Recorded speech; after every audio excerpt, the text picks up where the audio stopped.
आए हुए सर्व आदिवासी समाज के प्रदेश अध्यक्ष सुभाष पर्ते जी, कांग्रेस पार्टी के हमारे तिलक बेहरा जी और हमारे पार्टी के कई लोग आए हुए हैं। और सिर्फ पार्टी की ही बात मैं नहीं कहूँगी, यहाँ संदीप के सहयोग के लिए और उसके दुख दर्द को समझने के लिए यहाँ कई पार्टी के लोग आए हुए हैं। ये बहुत बड़ी बात है और बहुत दुखद घटना हुआ है हमारे सरगुजा में, सीतापुर में। ऐसा घटना सुनकर भी रोंगटे खड़े हो जाते हैं। 3 महीने से शरीर को गाड़ा गया और अब उसकी बॉडी 9 दिन पहले मिला है, मुझे ये पता चला है। आज भी उसकी बॉडी को रखा गया है मरकरी में। सोचिए कितनी दुखद बात है, इनको इंसाफ नहीं मिल रहा है। इतने दिनों से ये धरना पे यहाँ बैठे हुए हैं, मृतक की पत्नी, उसकी माता, परिवार वाले। ये कैसी सरकार है? मैं आज इस सरकार को दोषी मानती हूँ। आज उससे ज्यादा मुझे तकलीफ हुआ, आते ही मैंने सुना कि यहाँ कलेक्टर महोदय आए थे, यहाँ के अधिकारी कलेक्टर साहब आए थे। उन्होंने क्या बोला कि नौकरी देंगे, बोला नौकरी देंगे लेकिन लिखित में नहीं देंगे। ये क्या मतलब रहा?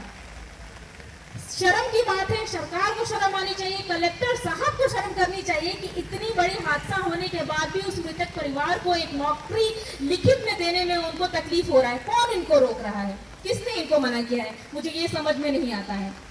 और मेरी बहन मुझे बताते हुए बहुत दुख हो रहा है, जो मैंने सुना है कि यहाँ के जो विधायक जी हैं, इनके पास जब आप लोग पहली बार मिलने गए, शायद 150 लोग आप सब मिलने गए, तो संदीप के लिए बहुत बुरा शब्द उन्होंने इस्तेमाल किया।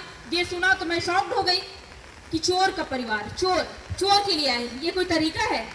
ऐसे सरकार को, ऐसे विधायक को मुझे लगता है ना, हम सबको लात मार के भगा देना चाहिए। ऐसा उसने बात बोल दिया, तकलीफ होता है हम लोगों को ये सुनकर। और आज वो संवेदना देने के लिए आपको यहाँ आ रहे हैं, क्योंकि सब आपका साथ दे रहे हैं, इसलिए वो संवेदना देने आ रहे हैं। उससे पहले उन्होंने इस बात को रखा। शर्म आती मुझे ऐसे विधायक पर। एक युवा विधायक को हमने चुना, सीतापुर के लोग सबने चुना कि एक युवा है, कुछ अलग कर जाएगा, कुछ अच्छा कर जाएगा। लेकिन कुछ अच्छा क्या, एक युवा का साथ नहीं दे सकता, एक आदिवासी का साथ नहीं दे सकता। ये कैसी आदिवासी के हित के लिए काम नहीं कर रहे? ऐसे मुख्यमंत्री पर मुझे शर्म आता है। मैं चाहती हूँ अगर शासन प्रशासन कोई भी सुन रहा होगा या मेरी आवाज किसी मीडिया के थ्रू कहीं से भी यहाँ से जाना चाहिए। मुझे लगता है इनकी जो 8 सूत्री मांग है ये पूरा होना चाहिए। सुनने में आए, इनको बोलते हैं कि 8 लाख दे देंगे, कोई बाहर के आके बोलते हैं 10 लाख रुपए दे देंगे। ये जान की कीमत इतना ही है क्या? मुझे समझ में नहीं आता। जो आरोपी है वो कहाँ है? उसको पकड़ा क्यों नहीं जा रहा है? इतने दिनों से इन लोगों ने गुमशुदगी का भी शायद रिपोर्ट लिखवाया था इन लोग ने, उसमें भी नहीं जांच कर पाए। जब पता चल गया तो भी वो मुख्य आरोपी अभी तक पकड़ा नहीं गया है। पता नहीं कौन इसका साथ दे रहा है। सुनने में आ रहा है कि भाजपा के सरकार के बड़े बड़े मंत्री लोग इनका साथ दे रहे हैं।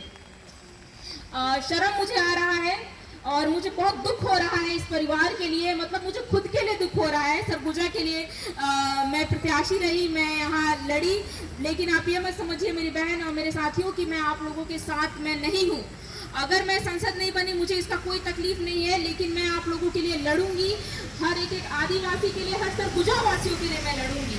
और ये लड़ाई सिर्फ एक आदिवासी का नहीं है। मुझे तो, मैं सबसे उम्मीद करती हूँ हर सरगुजा वासी इनका सहयोग करे, इनका साथ दे, इनकी लड़ाई में साथ दे और इनको इंसाफ दिलाए और जल्द से जल्द उस मुजरिम को पकड़े और उसको कड़ी से कड़ी सजा दे। और सिर्फ उस मुजरिम को ही नहीं, मैं तो कहती हूँ उनसे जुड़े हुए जितने भी अधिकारी कर्मचारी हैं सबके ऊपर कार्रवाई करनी चाहिए, सबको निलंबित कर देना चाहिए। इतना शर्मनाक हरकत उन्होंने किया है और इस पर उनको कार्यवाही करनी ही होगी, क्योंकि अब हम सब इसमें जुड़ चुके हैं और इस आंदोलन को हम यही नहीं रोकने वाले हैं। ये आंदोलन आगे बढ़ेगा, उग्र करना पड़े हम उग्र करेंगे, चाहे नाकाबंदी करना पड़े या चक्का जाम करना पड़े या आर्थिक नाकाबंदी, जो करना पड़े हम सब तैयार है। सर्व आदिवासी का टीम पूरा तैयार है। सर्व आदिवासी ने ठान लिया है कि इस बार हम हसदेव की लड़ाई को लड़ेंगे और अपने भाई की लड़ाई को लड़ेंगे और उनको इंसाफ दिला के रहेंगे। और जो हमसे टकराएगा, मैं बता रही हूँ, चूर चूर हो जाएगा। आदिवासियों से मतलब मैं कहती हूँ पंगा लेने की कोशिश मत करें। उन लोग जो कर रहे हैं ना भाजपा सरकार, मैं उनको कहना चाहती हूँ, उनको बताना चाहती हूँ कि थोड़ा संभल जाइए। अगर हम आ गए अपने पे तो हम बता देंगे कि हम कौन हैं। हम कुछ भी कर सकते हैं हमारे भाई के इंसाफ के लिए। हमें कमज़ोर मत समझे। मेरी बातें अगर वो सुन सकते हैं, अगर उन तक जा रही होगी, तो ये मत समझे कि हमारी सरकार नहीं, हमारी शासन नहीं, हम कुछ नहीं कर सकते। हम बहुत कुछ कर सकते हैं। मैं उनको चेतावनी देना चाहूँगी। और हमारे भाई के साथ इंसाफ हो, उसके परिवार के साथ इंसाफ हो। अगर वो नहीं करेंगे तो हम लोग करके दिखा देंगे, मैं ये बता रही हूँ। हम लोग पीछे नहीं हटने वाले हैं। यहाँ एकत्रित मुझे पूरा विश्वास है हर एक जन साथ में, इतने भारी वर्षा में भी इतने सारे लोग यहाँ आए उनके समर्थन के लिए, और आते रहेंगे, इसमें कोई शक की बात नहीं है। जितनी जल्दी हो सके मैं कलेक्टर साहब को बोलना चाहूँगी, विष्णु देवसाय जी को बोलना चाहूँगी, यहाँ के विधायक जी को बोलना चाहूँगी कि कार्यवाही करें जितनी जल्दी। जितना वो लेट करेंगे हम उतना उनको परेशान करेंगे। हमको इंसाफ चाहिए और सिर्फ इंसाफ चाहिए। और एक और बात ये भी जानकारी मिला है मुझे कि पूरा का पूरा हाथ जो हमको इंसाफ नहीं मिल पा रहा है, पूरा का पूरा हाथ भाजपा सरकार का है। वो क्योंकि फोन ट्रैकिंग के लिए हम लोग जब बोल रहे हैं, यहाँ के हमारे कई कार्यकर्ता कई दिनों से लगे हुए हैं कि फोन ट्रैकिंग करिए। फोन ट्रैकिंग क्यों नहीं किया जा रहा है? कई ऐसे चीजें हैं जिससे हमें शक होता है कि इन लोग मिलजुल कर ही हमारे भाई को इंसाफ नहीं दिलवाना चाहते हैं। तो सरकार सुन ले हमारी बातें कि हमारे भाई को इंसाफ मिलना चाहिए, और अगर इंसाफ नहीं मिलता है तो हम लोग रोड पर आ जाएंगे। हमें कमज़ोर मत समझिए। और मैं अपनी बहन मृतक की सलीमा लकड़ा, आप बिल्कुल बहन निश्चिंत रहिए। इनकी उम्र ही क्या है?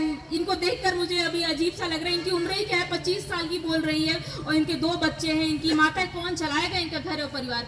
भाजपा समझ नहीं रही है, और हमारे गरीब परिवार लोग के ऊपर बुलडोजर चलाई जा रही है। मैं तो कहती बुलडोजर उसके घर पे चलना चाहिए। क्या अभिषेक पांडे नाम है ना उसका, मुख्य आरोपी है, उसके घर पे बुलडोजर चलना चाहिए। क्यों नहीं चल रहा है?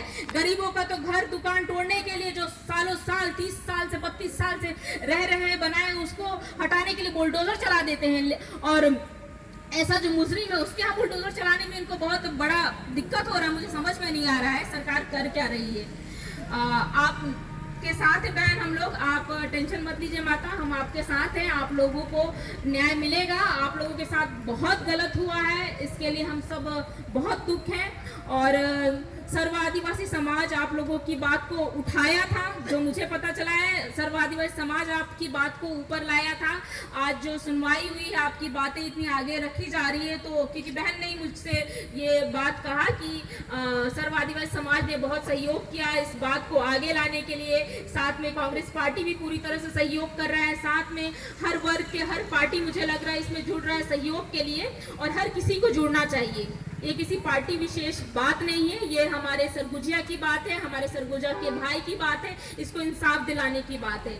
मैं आप लोगों के साथ हूँ। मैं ज़्यादा कुछ नहीं कहूँगी, ये दुख की घड़ी है, लेकिन आप लोग बिल्कुल निश्चिंत रहिए, हम आपके साथ हैं। मेरी बहन और सीतापुर के सभी वासी हम सब मिलकर इस लड़ाई को लड़ेंगे, और हमको इंसाफ ज़रूर मिलेगा। इनकी हर मांग जो है वो पूरी होगी, इसकी मैं आपको विश्वास दिलाती हूँ, क्योंकि हम लड़ेंगे। इतना मैं कहना चाहूँगी।